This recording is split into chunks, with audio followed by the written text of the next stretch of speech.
Today on Sugar Spun Run, we'll be making Linzer cookies. Hey Sugar Spun Bakers, Sam here, and I am so excited to be bringing you yet another carefully tested, well-researched recipe.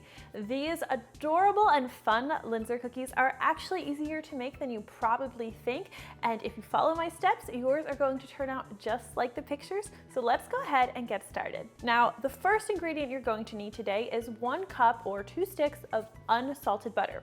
You want this to be softened to room temperature, but not so soft that it's melty. We'll add these to a large bowl.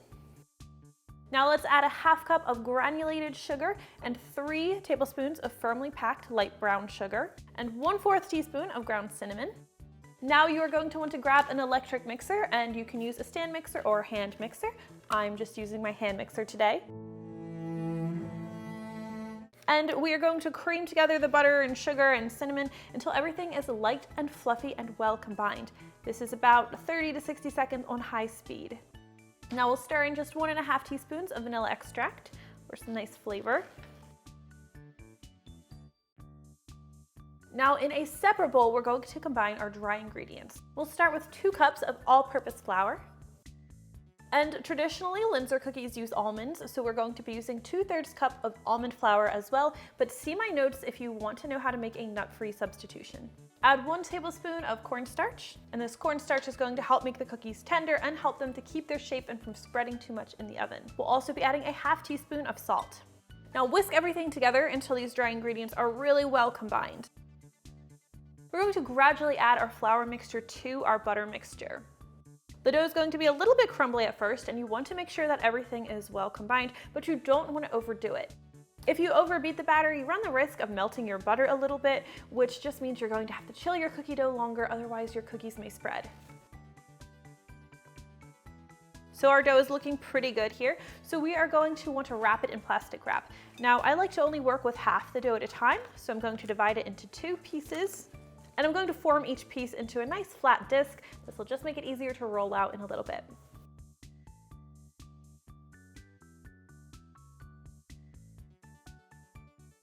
Now this will need to chill in the fridge for at least 30 minutes before you can roll it out. While it's chilling, go ahead and preheat your oven to 350 degrees Fahrenheit. Now once your dough has chilled, we'll transfer it to a clean, lightly floured surface.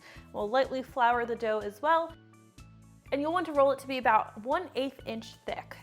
You can always add more flour to the dough as needed, especially if it seems a little bit sticky. And while I'm rolling it out, I like to periodically use my spatula just to pry it off of the counter, maybe dust a little bit of more flour underneath just to keep it from sticking.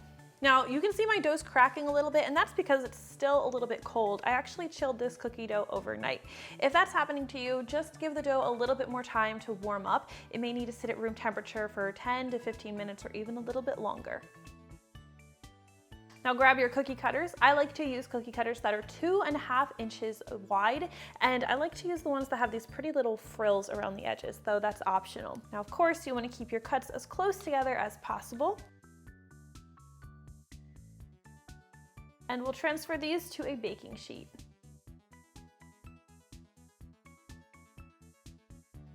So for these next cookies that we cut out, you are going to also need a smaller cookie cutter. Now I have this super cute heart cookie cutter that's really tiny that I'll be using. I'm going to see if I can find a link. I'll try to find links for all of the cookie cutters that I'm using, and I'll drop those in the description. But if you can't find one of these, you can always just grab a piping tip and you can use the round edge to make your little windows instead. Now we'll cut these out of the center. Remove those little hearts. And I do like to cook these on separate baking sheets because the cookies with the little cutout windows are going to take just a little bit less time than the ones that don't have those cutouts. When you've cut out all the cookies you can, you'll definitely want to grab all those scraps together and re-roll them out to get as many cookies as possible.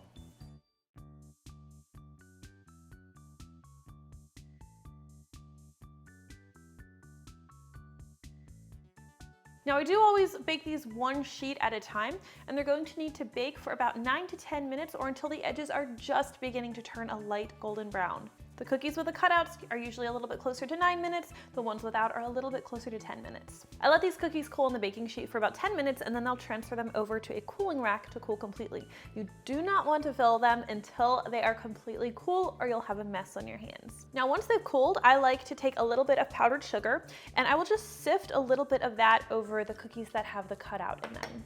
And I put a piece of wax paper under this cooling rack just to make cleanup nice and easy. Now grab one of those cookies that doesn't have the cutout, and on the bottom of that, we're going to spoon about a teaspoon of raspberry jam. I like to use a spoon to spread that a little bit out from the center. You don't want to spread it all the way to the edges. Just try to flatten it a little bit. And then take one of those tops, and we'll sandwich that on top. Nestle it nicely on top.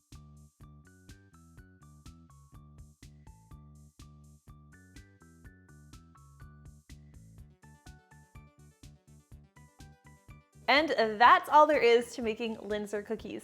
I hope you guys enjoyed this recipe, and if you try it out, I cannot wait to hear what you think. Thank you guys so much for watching, and I'll see you next time. These are good.